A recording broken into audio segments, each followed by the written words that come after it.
Hi ಸ್ಪರ್ಧಾರ್ಥಿಗಳೇ, Hindi notification ಬಗ್ಗೆ ತಿಳಿದುಕೊಳ್ಳ ಬನ್ನಿ. Hindi notification ಏನಂದರೆ BSF ನಲ್ಲಿ ಖಾಲಿ ಇರುವ ಕಾನ್ಸ್ಟೇಬಲ್ ಟ್ರೇಡ್ಸ್ಮ್ಯಾನ್ ಮೇಲ್ ಮತ್ತು ಫಿಮೇಲ್ ಹುದ್ದೆ ಖಾಲಿ ಇದ್ದು, ಈ ಹುದ್ದೆಗೆ ಅಪ್ಲಿಕೇಶನ್ ಹಾಕಬೇಕಾದ್ರೆ ಯಾವ ರೀತಿ ಕ್ವಾಲಿಫಿಕೇಷನ್ ಇರಬೇಕು ಮತ್ತು ವೇಕೆನ್ಸಿ ಯಾವ ರೀತಿ ಅದಾವ ಮತ್ತು ನೋಡೋಣ. ನೋಡೋಕ್ಕಿಂತ ಮುಂಚೆ ಇನ್ನೂ ಯಾರು ನಮ್ಮ ಚಾನಲ್ಗೆ ಸಬ್ಸ್ಕ್ರೈಬ್ ಆಗಿಲ್ಲ ದಯವಿಟ್ಟು ಸಬ್ಸ್ಕ್ರೈಬ್ ಮಾಡ್ಕೊಳ್ಳಿ.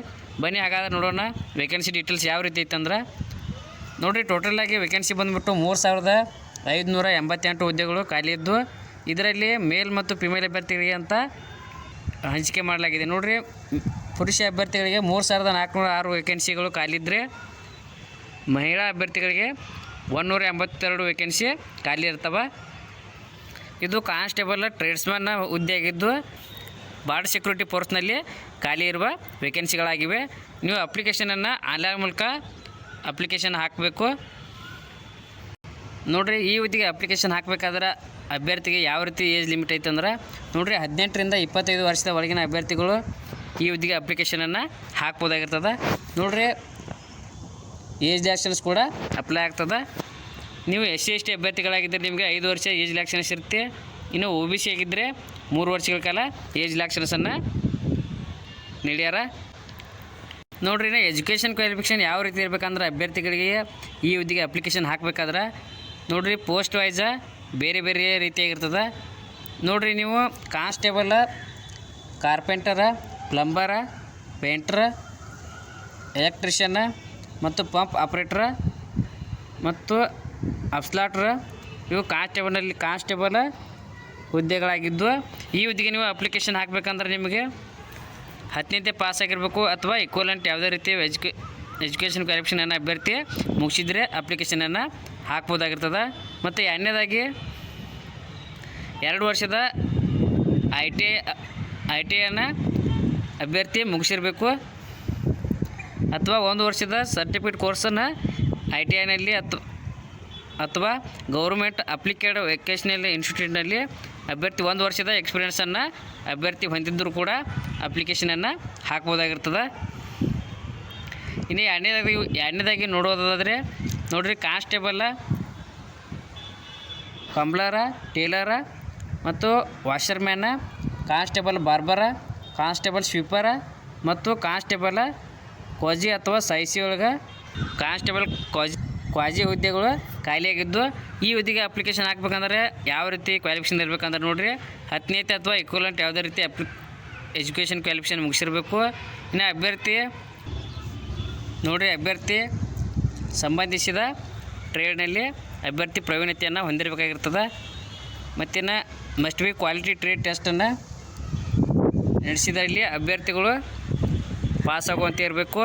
ಇನ್ನು 3ನೇದಾಗಿ ನೋಡೋದಾದರೆ ಕಾನ್ಸ್ಟೇಬಲ್ ಕುಕ್, ಕಾನ್ಸ್ಟೇಬಲ್ ವಾಟರ್ ಕ್ಯಾರಿಯರ ಮತ್ತು ಕಾನ್ಸ್ಟೇಬಲ್ ವೇಟರ ಹುದ್ದೆ ಖಾಲಿದ್ದು, ಈ ಹುದ್ದೆಗೆ ಅಪ್ಲಿಕೇಶನ್ ಹಾಕಬೇಕಾದ್ರೆ ಯಾವ ರೀತಿ ಕ್ವಾಲಿಫಿಕೇಷನ್ ಇರಬೇಕಂದ್ರೆ ನೋಡಿರಿ, 10ನೇ ಪಾಸ್ ಆಗಿದ್ದರೆ ಮತ್ತು ನ್ಯಾಷನಲ್ ಸ್ಕಿಲ್ ಕ್ವಾಲಿಫಿಕೇಷನಲ್ಲಿ ನಡೆಸಿದ ಫ್ರೇಮ್ವರ್ಕ್ ಲೆವೆಲ್ 1 ಮತ್ತು ಕೋರ್ಸ್ನಲ್ಲಿ ಅಭ್ಯರ್ಥಿ ಫುಡ್ ಮತ್ತು ಪ್ರೊಡಕ್ಷನ್ ಅಥವಾ ಕಿಚನ್ ಫ್ರಮ್ ನ್ಯಾಷನಲ್ ಸ್ಕಿಲ್ ಡೆವಲಪ್ಮೆಂಟ್ನಲ್ಲಿ ಅಭ್ಯರ್ಥಿ ನೋಡಿರಿ, ನ್ಯಾಷನಲ್ ಸ್ಕಿಲ್ ಡೆವಲಪ್ಮೆಂಟ್ ಕಾರ್ಪೊರೇಷನಲ್ಲಿ ನೀಡುವ ಸರ್ಟಿಫಿಕೇಟನ್ನು ಅಭ್ಯರ್ಥಿ ಹೊಂದಿದ್ದರೆ ಅಪ್ಲಿಕೇಶನನ್ನು ಹಾಕ್ಬೋದಾಗಿರ್ತದೆ. ನೋಡಿರಿ, ಯಾವುದೇ ರೀತಿ ಸ್ಟೇಟ್ ಮತ್ತು ಸೆಂಟ್ರಲ್ ಬೋರ್ಡ್ ಸೂಚನೆ ನೀಡಿದ ಎಜುಕೇಷನನ್ನು ಅಭ್ಯರ್ಥಿ ಮುಗಿಸಿದರೆ ಈ ಹುದ್ದೆಗೆ ಅಪ್ಲಿಕೇಶನನ್ನು ಹಾಕ್ಬೋದಾಗಿರ್ತದೆ. ಅಂದರೆ 10ನೇ ಪಾಸಾದ ಅಭ್ಯರ್ಥಿಗಳು ಈ ಹುದ್ದೆಗೆ ಅಪ್ಲಿಕೇಶನನ್ನು ಹಾಕ್ಬೋದು. ನೋಡಿರಿ, ಅಭ್ಯರ್ಥಿಗಳಿಗೆ ಯಾವ ರೀತಿ ಫಿಸಿಕಲ್ ಟೆಸ್ಟ್ ಇರುತ್ತಂದ್ರೆ ಎಲ್ಲ ಅಭ್ಯರ್ಥಿಗಳಿಗೆ ಹೈಟ್ ಮತ್ತು ಚೆಸ್ಟ್ ಮತ್ತು ಮೇಲ್ ಮತ್ತು ಫಿಮೇಲ್ ಅಂದರೆ ಮಹಿಳಾ ಅಭ್ಯರ್ಥಿ ಮತ್ತು ಪುರುಷ ಅಭ್ಯರ್ಥಿಗಳಿಗೆ ಯಾವ ರೀತಿ ಫಿಸಿಕಲ್ ಇರುತ್ತೆ ನೋಡೋಣ. ಈಗ ನೋಡಿರಿ, ಎಲ್ಲ ಅಭ್ಯರ್ಥಿಗಳಿಗೆ 165 ಸೆಂಟಿಮೀಟ್ರ್ ಹೈಟ್ ಆಗಿದ್ದರೆ ಚೆಸ್ಟ್ 75ರಿಂದ 80 ಸೆಂಟಿಮೀಟ್ರ್ ಆಗಿರಬೇಕು. ಇನ್ನು ಫಿಮೇಲ್ ಅಭ್ಯರ್ಥಿಗಳಿಗೆ 155 centimetre height, chest not applicable. ST ಮತ್ತು ಯೂನಿಯನ್ ಟೆರಿಟರಿ ಅಭ್ಯರ್ಥಿಗಳಿಗೆ ಹೈಟ್ ಬಂದುಬಿಟ್ಟು 160 ಸೆಂಟಿಮೀಟ್ರ್, ಇನ್ನು ಚೆಸ್ಟ್ ಬಂದುಬಿಟ್ಟು 75ರಿಂದ 80 ಸೆಂಟಿಮೀಟ್ರ್ ಆಗಿರ್ತದೆ. ಇನ್ನು ಮಹಿಳಾ ಅಭ್ಯರ್ಥಿಗಳಿಗೆ 148 ಸೆಂಟಿಮೀಟ್ರ್ ಹೈಟ್, ಚೆಸ್ಟ್ ಅಪ್ಲಿಕೇಬಲ್ ಆಗೋಲ್ಲ. ನೋಡಿರಿ, ಕ್ಯಾಟಗರಿ ವೈಸ ಹೈಟ್ ಮತ್ತು ಚೆಸ್ಟನ್ನು ರಿಲ್ಯಾಕ್ಸನ್ನು ಮಾಡಲಾಗ್ತದೆ. ಇನ್ನು ಕೊನೆಯದಾಗಿ ಮೆಡಿಕಲ್ ಸ್ಟ್ಯಾಂಡರ್ಡ್ ಟೆಸ್ಟ್ ಅಂತ ಇರುತ್ತೆ. ಇದರಲ್ಲಿ ಅಭ್ಯರ್ಥಿಗಳು ಪಾಸ್ ಆಗಬೇಕಾಗತ್ತೆ. ಸೆಲೆಕ್ಷನ್ ಯಾವ್ಯಾವ ರೀತಿ ಅಂತಾರೆ, ಫಸ್ಟ್ ಪೇಜ್ ಆಫ್ ಎಕ್ಸಾಮಿನೇಷನ್ ಇದು PST ಮತ್ತು PG ಟೆಸ್ಟ್ ಅಂತೇಳಿ ಎರಡು ನಡೆಸ್ತಾರೆ. ನೋಡಿರಿ, ಮೊದಲೇದಾಗಿ ಫಸ್ಟ್ ಎಕ್ಸಾಮಿನೇಷನ್ ಫಿಸಿಕಲ್ ಇರ್ತೈತಿ. ಇದು 5 ಕಿಲೋಮೀಟ್ರ್ ರನ್ನಿಂಗ್ ಆಗಿದ್ದು 24 ನಿಮಿಷದಲ್ಲಿ ಅಭ್ಯರ್ಥಿಗಳು ಮುಗಿಸ್ಬೇಕಾಗಿರ್ತದೆ, ಪುರುಷ ಅಭ್ಯರ್ಥಿಗಳಾಗಿದ್ದು. ಇನ್ನು 1.6 ಕಿಲೋಮೀಟ್ರ್ ಮಹಿಳಾ ಅಭ್ಯರ್ಥಿಗಳಿಗೆ 8.30 ನಿಮಿಷಗಳಲ್ಲಿ ಅಭ್ಯರ್ಥಿಗಳು ಫಿಸಿಕಲನ್ನು ಪಾಸ್ ಮಾಡಬೇಕಾಗುತ್ತದೆ. ನೋಡಿರಿ, ರಿಟರ್ನ್ ಟೆಸ್ಟ್ ಯಾವ ರೀತಿ ಇರುತ್ತೆ ಅಂದ್ರೆ ಸಬ್ಜೆಕ್ಟ್ ಯಾವ ರೀತಿ ಇರ್ತಾವೆ ಮತ್ತು ಮಾರ್ಕ್ಸ್ ಬಗ್ಗೆ ನೋಡಿರಿ. ಇದು ಮೊದಲೇದಾಗಿ ಜನರಲ್ ಅವೇರ್ನೆಸ್ ಮತ್ತು ಜನರಲ್ ನಾಲೆಡ್ಜ 25 ಕ್ವಶನ್ಸ್ ಇದ್ದು ಮ್ಯಾಕ್ಸಿಮಮ್ 25 ಮಾರ್ಕ್ಸ್ ಇರುತ್ತೆ. ಇನ್ನು ಎರಡನೇದಾಗಿ knowledge of elementary mathematics 25 questions 25 marks ಇರ್ತವೆ. ಇನ್ನು ಮೂರನೇದಾಗಿ ನೋಡೋದಾದರೆ ಎನಲೈಟಿಕಲ್ ಆಪ್ಟಿಟ್ಯೂಡ್ ಮತ್ತು ability to observe the recognition pattern 25 questions 25 marks. ಇನ್ನು ನಾಲ್ಕನೇದಾಗಿ ನೋಡೋದಾದರೆ basic knowledge of candidates in English or Hindi ಒಳಗೆ 25 ಕ್ವಶನ್ಸ್ 25 ಮಾರ್ಕ್ಸ್ ಇರುತ್ತೆ. ಟೋಟಲಾಗಿ 2 ತಾಸಿನ ಎಕ್ಸಾಮ ಇದಾಗಿರ್ತದೆ. ಈ ಎಕ್ಸಾಮ್ನಲ್ಲಿ ಅಭ್ಯರ್ಥಿಗಳು ಪಾಸ್ ಆದರೆ ಡಾಕ್ಯುಮೆಂಟ್ಸನ್ ವೆರಿಫಿಕೇಷನ್ಗೆ ಕ್ವಾಲಿಫೈ ಆಗ್ತಾರೆ.